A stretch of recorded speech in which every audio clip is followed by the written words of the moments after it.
Hello everyone, this is the LEGO Star Wars Paz Vizsla and Moff Gideon battle set. I paid $40 US for this. It has a total of 289 pieces and 4 minifigures, and I built it live over on Twitch.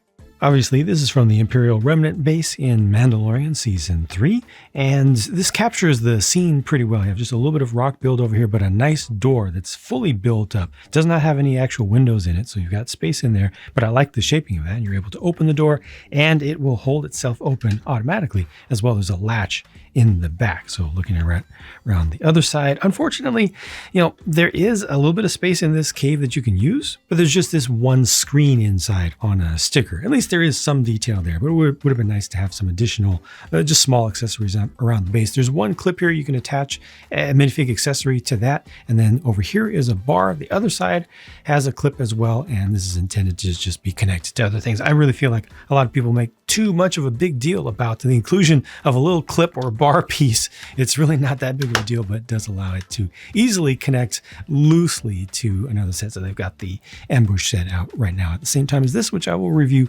separately. These are stickers up here, that proper Imperial light pattern. We've got the access panel over here with the sideways mounted print for that, and then up top you've got a turret which can be manned. You can put a single person sitting up there, rotates around, has a couple of the stud shooters, just the manually operated ones, and you can put this somewhere separately if you want to, so it's able to just come off easily with just a few studs used there. And inside there's a little bit of storage, which is a good use of that space for extra studs. This is also a container that opens up, just a little bit of build there, and inside thermal detonator. The minifigures in this set, I think, are the biggest deal by far. On the left, an updated version of Paz Vizsla with a better print for the helmet there. Otherwise, really good printing all over.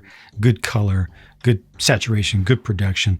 Even the gun, the heavy repeater here, is set up nicely. I mean, it's a small build, but it's an effective build. You can also kind of pretend that it's being used with two hands as well by swapping it around. But just a really well done figure overall. Even a fully built up rocket pack, even though it's smaller jetpack, even though it's small, it's nice to actually build it rather than just having a single pre-built piece.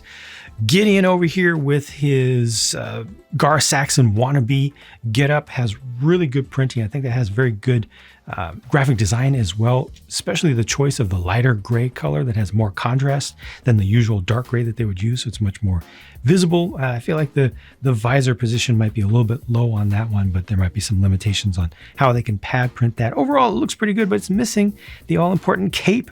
I really think that's a miss here because he looks just so much cooler, so much more bad when he's got a cape, but they skimped out on that. The black piece for the jetpack in the back, and that does have a print insert there with the 1x1 tile. There's a look at the prints on the backs of these figures, as well as the alternate, one of the faces for Moff Gideon there, which definitely looks like the actor to me. And there's no face for Paz Vizsla, which is perfectly fine. At least, you don't have a random inappropriate face that just doesn't match. And you also don't see flesh tone around the edge of the helmet, around the base of it. Now, they also do include, although they didn't have the cape, they do include the hairpiece at least.